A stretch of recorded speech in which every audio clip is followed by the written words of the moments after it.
you spent over $600 in August of 2014 for the X99 platform, are you still reaping the rewards of your HEDT investment?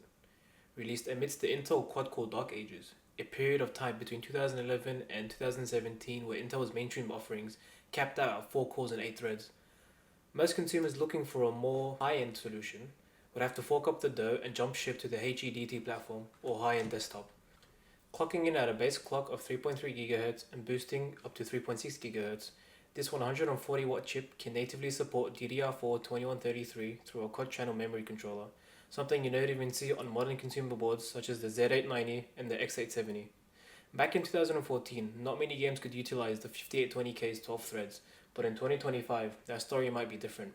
The test setup would be the i7-5820k paired with the Gigabyte GA X99 UD3P and 32GB of DDR4 3600MHz RAM clocked at 2666 due to stability. Most people buying an X99 motherboard may not be running in quad channel, but I thought I'd try to do my best and give the aging i7 the best way to stretch its legs. I'll be using an RX 6800 XT, the Sapphire Pulse model to be exact, as the test GPU. We'll be putting it to the test to see if it is worth their money as a budget option in a variety of games such as Counter-Strike 2, Silent Hill 2, and Spider-Man 2. Okay, so quick note before we start. I could not for the life of me get the system to boot. After swapping in multiple parts such as a different GPU, different PSU, different drives, etc., the only thing that worked was using an ancient 4GB stick of 2133MHz DDR4 RAM.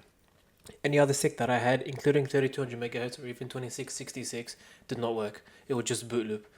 It is already not looking good for the X99 platform. What I did, however, was undergo a BIOS update, and that seemed to fix the compatibility. However, RAM speeds were kept at 2133 no matter what I did. The first game I ran was Silent Hill 2. It is a fairly demanding UE5 game that crushes GPUs and can be taxing on CPUs as well. I initially ran the game at 1080p low preset with VSync disabled, and was surprisingly shocked to see our FPS score was surprisingly high, averaging around 100 FPS and dipping to the high 80s.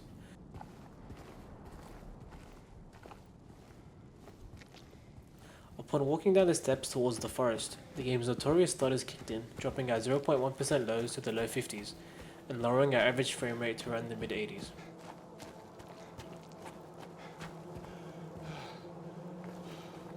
I then configured the graphics settings to become heavily CPU bound to see what the maximum possible FPS we could achieve with this processor is. Switching on FSR3 to ultra performance, we saw the game run at around 120 FPS, with dips into the hundreds.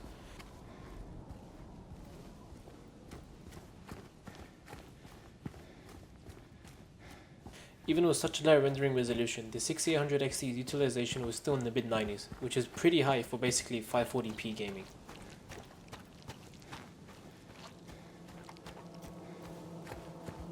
I then decided to goof around with the game and run it at 720p with FSR3 Ultra Performance to see what the gaming experience would be like, and the results were not much better. For a considerably worse visual display, we were getting the same performance as 1080p with FSR3. All in all, so far so good for the 5930k.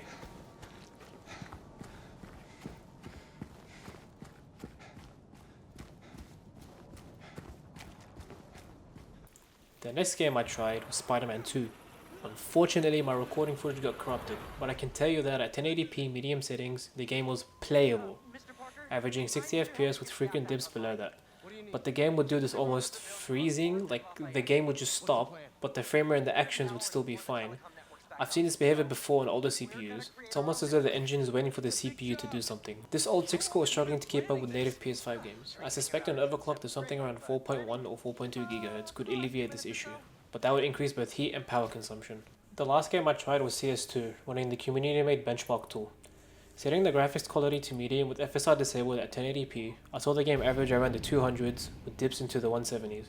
This is a perfectly acceptable performance from CS2. Extrapolating from this data, it's safe to say the CPU is still a strong pairing for high refresh rate 144Hz esports gaming. I believe the quad channel DDR4 memory controller is helping out somewhat with this game, but this is still a decent showing for the chip.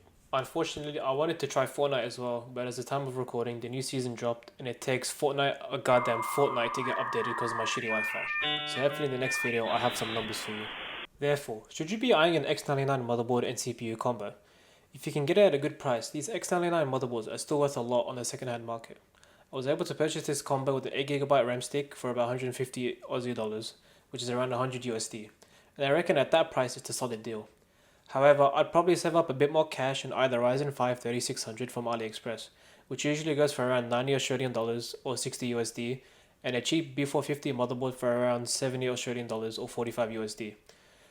With that, I'd have a better gaming performance with less power draw and an easy upgrade path to something like the 5700X 3D or the 5900X. Thank you very much for watching my video. Please comment down below what you'd like to see in the future. Any improvements that I could do to the content, that would be fantastic. Any feedback is good feedback. And once again, thank you so much for watching, and I hope you have a lovely day.